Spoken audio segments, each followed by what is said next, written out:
Hello everyone hello everyone Jharkhand fashion में आपका स्वागत है। झारखंड फैशन नया वीडियो लेकर के आए हैं। इसके चैनल को सब्सक्राइब नहीं किया जरूर सब्सक्राइब कर लें।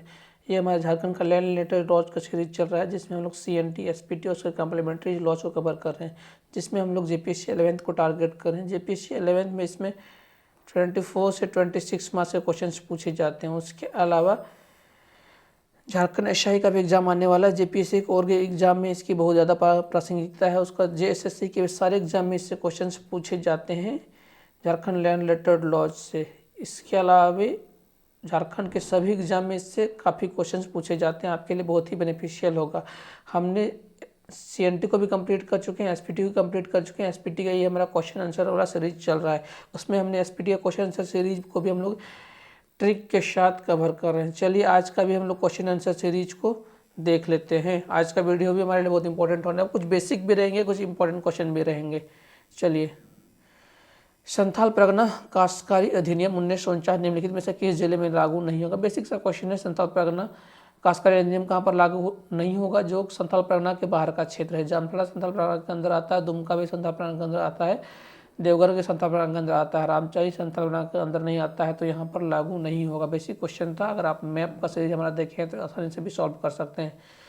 संथाल परगना काश्तकारी अधिनियम 1939 के तहत कृषि वर्ष को परिभाषित किया गया। ये क्वेश्चन इंपॉर्टेंट है, आपको हमने ये बताया था। इसके बहुत सारे आंसर आ सकते हैं आपके ऑप्शंस के आधार पर। आपको जैसा ऑप्शंस मिलेगा उस आधार पर चूज करना है।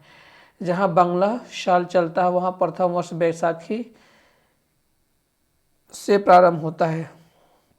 जहाँ बांग्ला साल चलता है मतलब कह रहा है कि यहाँ बांग्ला साल चलता है, यहाँ पहला मास बैसाखी से प्रारंभ होता है। यहाँ फसली साल चलता है, प्रथम मास अश्विन से शुरू होता है, और यहाँ कृषि प्रयोजनों के लिए कोई अन्य वर्ष चलता है वही वर्ष यहाँ माना जाता है। उपरोक्त में से सही, ये सारे के सारे ऑप्शन सही है। और उसके बाद यहाँ पर लोकल खेती वाला ईयर भी चलता है, लोकल खेती वर्ष भी चलता है। आपको ऑप्शंस के आधार पर ये भी लिखिएगा। बांग्ला वर्ष भी चलता है बैसाखी से, अब फसली वर्ष भी चलता है, प्रथम वर्ष अश्विन से शुरू होता है, कृषि प्रयोजनों वाला लोकल खेती वर्ष थर्ड वाला ऑप्शन। ये उपरोक्त सारे के सारे ऑप्शन सही हैं। उसका कहता है संथाल परगना काश्तकारी अधिनियम 1949 के धारा 5 में किसी खास ग्राम के ग्राम प्रधान की नियुक्ति किसके द्वारा की जाती है। ये भी आपको मैंने ट्रिक से बताया था। 5 से आप पंच याद रखिएगा। उससे ग्राम प्रधान की नियुक्ति की जाती है किसके द्वारा? जिला के उपायुक्त के द्वारा की जाती है। उसके बाद आपको बताया था कि एक स्पेशल प्रोविजन है, इसमें उपायुक्त की नियुक्ति कितने मतों से की जाती है? 2/3 मतों के से की जाती है। ये अगला क्वेश्चन है। संथाल परगना काश्तकारी अधिनियम 1949 के तहत किसी ग्राम प्रधान की नियुक्ति हेतु गांव के कितने रैयतों की सहमति की आवश्यकता होगी? ये भी धारा 5 के तहत है। इसी क्वेश्चन को यहाँ आगे बढ़ा दिया गया है। इसमें कितने रैयतों की जरूरत पड़ेगी? 2/3। 50% से ज़्यादा की नहीं, 2/3 रैयतों की अनुमति की जरूरत पड़ेगी। इसकी नियुक्ति किसके द्वारा की जाती है? जिला उपायुक्त के द्वारा की जाती है। बहुत इंपॉर्टेंट क्वेश्चन है, काफ़ी इससे क्वेश्चन मिल जाने की संभावना है। संथाल परगना काश्तकारी अधिनियम 1949 के किस धारा के अंतर रैयत के वर्ग की चर्चा आपको हमने बताया था। वर्ग से आप याद रखिएगा बंटवारा से याद रखिएगा 12 अब दर्जन याद रखिएगा। तो आर्टिकल 12 ये भी आपको हमने ट्रिक बताया था। उसका आता है संथाल परगना काश्तकारी अधिनियम 1949 के किस धारा के तहत रैयत के को घरेलू कृषि संबंधी प्रयोजनों के लिए जोत को बिना किसी प्रभार के ईंट और खपड़े बनाने का अधिकार। ये आपको हमने बताया था। ईंट और खपड़े 15 के लिए और कच्चा और पक्का मकान 18 के लिए। यह आर्टिकल आपको हमने बताया था। आप इसको जरूर से जरूर आप हमारा सीरीज देखिए, आपके लिए एकदम बहुत ही ईजी हो जाएगा। इस तरह क्वेश्चन अगर आप नहीं देखे रहेंगे तो आपके लिए बहुत डिफिकल्ट है। ट्रिक आपके माइंड को स्ट्राइक करेगा एग्जाम में। आप हमारा जरूर से ट्रिक का वीडियो दिखे, आपके लिए बहुत बेनिफिशियल होगा सारे एग्जाम के लिए। संथाल परगना काश्तकारी अधिनियम 1949 के किस धारा के तहत रैयत को अपने निजी जोत में वृक्ष लगाने का अधिकार है? ये आपके लिए हम लोग के लिए बहुत इंपॉर्टेंट क्वेश्चन है। ये भी आपको हमने बताया था किस धारा के तहत वृक्ष लगाने का अधिकार है। ये आपको हमने बताया था आर्टिकल 17। ये भी हमारे लिए बहुत इंपॉर्टेंट क्वेश्चन है। उसका अगला क्वेश्चन आ जाता है संथाल परगना काश्तकारी अधिनियम 1949 किस धारा के तहत रैयत की भूमि का विनियमन की चर्चा है। विनियमन का मतलब होता है ट्रांसफर। विनियमन मतलब यही, विनियमन का मतलब बेसिक मीनिंग है ट्रांसफर। मतलब हिंदी को लोग कभी कभी कंफ्यूज कर जाते हैं। तो विनियमन मीन्स होता है ट्रांसफर। इसके भी आपको हमने बताया हुआ आर्टिकल 23। संथाल परगना काश्तकारी अधिनियम के किस धारा के तहत बंजर भूमि के बंदोबस्ती की चर्चा, ये भी आपको मैंने बताया था। बंदोबस्ती कितने तरह की होती है, 3 तरह की बंदोबस्ती। बंदोबस्ती के क्या है सब आपको हमने बताया हुआ है। ये किस कौन सी धारा में इसकी चर्चा, आर्टिकल 27 में।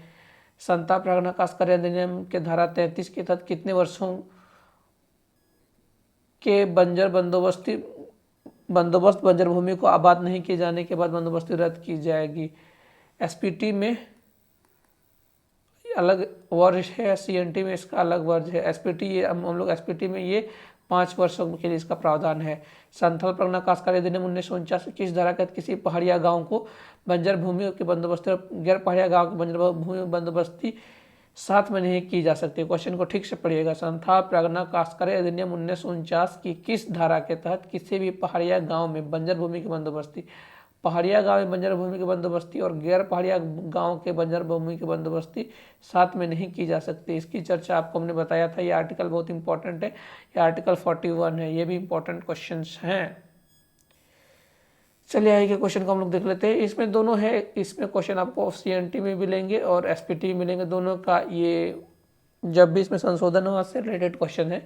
छोटानागपुर काश्तकारी अधिनियम 1949 के 1908 के छोटानागपुर काश्तकारी अधिनियम 1908 के धारा 49 में क्या संशोधन किया गया, ये बहुत इंपॉर्टेंट है। उद्योग खनन के अतिरिक्त आधारभूत संरचना और रेल परियोजना और ट्रांसमिशन लाइन हेतु भी सरकार जमीन का अधिग्रहण किया जा सकेगा, ये ट्रू है। इस प्रस्तावित संशोधन के अनुसार सरकार के द्वारा निगम कंपनियों को भी जमीन का अधिग्रहण किया जा सकता है, ये भी ट्रू है। ऑप्शन सी मतलब ये सही आंसर हो जाएगा, ऑप्शन सी। ये दोनों के लिए इसका प्रावधान किया गया है। उसका छोटानागपुर काश्तकारी अधिनियम 1908 के धारा 71 के तहत इनमें क्या संशोधन किया गया है। 1908 के तहत क्या संशोधन किया गया, इसके तहत SAR एक तरह का स्पेशल कोर्ट होता है। SAR के तहत क्षतिपूर्ति के सारे आदिवासियों की जमीन गैर आदिवासियों को हस्तांतरित नहीं की जा सकती है। मतलब कंपनसेशन के तहत कॉम्पनसेशन दे करके कह रहा है कि इसके तहत SAR कोर्ट से क्षतिपूर्ति के सारे आदिवासियों की जमीन गैर आदिवासियों को हस्तांतरित नहीं की जा सकती, ये ट्रू है। उसके बाद इसके अनुसार जमीन वापसी के मुकदमे SAR कोर्ट में ही दायर की जा सकती है, ये भी ट्रू है। ए भी ट्रू है, बी भी ट्रू है। तो इसका भी सही ऑप्शन हो जाएगा सी। SAR एक स्पेशल कोर्ट है। उसके बाद छोटानागपुर काश्तकारी अधिनियम 1908 के धारा 21 के तहत संथाल काश्तकारी अधिनियम 1949 के धारा 13 के तहत इनमें से क्या संशोधन प्रस्तावित किया गया है। ये दोनों का आप जरूर से इधर याद रखिएगा, धारा 13 और धारा 21 आप। लेकिन याद रखिएगा कौन सा बड़ा है, सीएनटी का धारा बड़ा है। सीएनटी का धारा 21 बड़ा है और एसपीटी का धारा 13 बड़ा है। दोनों में एक ही चीज़ कहा गया, क्या कहा गया है, चलिए हम लोग देखते हैं।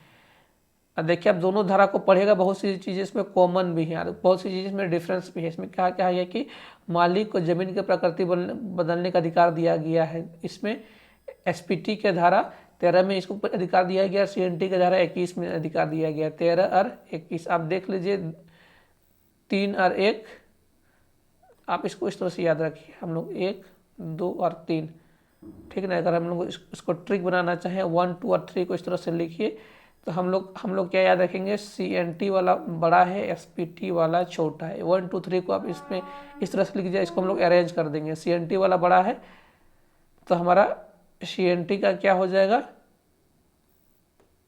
इसको हम लोग इधर से ऐसे लिखेंगे। सीएनटी वाला बड़ा है तो 21 और एसपीटी वाला बड़ा है तो छोटा है तो 13। आपको दिमाग में बस फिट करना है कि आप कैसे याद रखिएगा। दोनों धारा में एक ही चीज़ कही गई है, जमीन का प्रकृति बदलने का अधिकार नहीं, प्रकृति बदलने का अधिकार दिया गया, इसका संशोधन किया गया है। कौन सा है, 21 और 13 को समझिए। आप इस आर्टिकल को इस तरह से लिखिएगा 1, 2 और 3, आप इसको अरेंज कर लीजिए। आप बस इतना याद रखिए कि सीएनटी का आर्टिकल नंबर बड़ा है और 1, 2, 3 को लिख लीजिए, उसमें से आप इसको अरेंज कर लीजिए। तो 21 पहले हो जाएगा 2 और 1, उसके बाद में 1 और 3, बस उसमें दोनों में 1 कॉमन, इस तरह से आप याद रखिए। मालिक को जमीन की प्रकृति बदलने का अधिकार दिया गया है, दोनों में, सीएनटी में भी और एसपीटी में, लेकिन बस दोनों का आर्टिकल नंबर अलग है। जमीन में कृषि योग्य जमीन का उपयोग में मकान, दुकान का निर्माण और व्यावसायिक उद्योगों के लिए किया जा सकता है। मतलब दोनों ऑप्शन सी सही है। तो ये आर्टिकल बहुत ही इंपॉर्टेंट है, इसको आप जरूर याद रखिएगा। आर्टिकल जो हमने अभी आपको बताया, आर्टिकल नंबर 21 और 13, ये 21 वाला कौन सा है, CNT का आर्टिकल है, और ये 13 नंबर किसका है, SPT का आर्टिकल है। दोनों में जमीन की प्रकृति बदलने का अधिकार दिया गया है, दोनों में, CNT और SPT में। इससे क्वेश्चन पूछे जाने की संभावना बहुत ज़्यादा है, बहुत बार ये चर्चा में रहा है। इसी को बोलते हैं कि इसको लूप होल कर दिया गया। बहुत बार आप चर्चा में देखते हैं कि आपकी CNT और SPT में लूप होल की चर्चा जो होती है ना, इसी तरह के आर्टिकलों की चर्चा की जाती है। तो इस वीडियो में इतना ही। आपकी कोई भी क्वेरी है कमेंट सेक्शन में दे सकते हैं, आपका फीडबैक भी कमेंट सेक्शन में दे सकते हैं। अपने दोस्तों को भी लाइक शेयर और सब्सक्राइब कर दें। और इस वीडियो को देखने के लिए आपका बहुत बहुत धन्यवाद।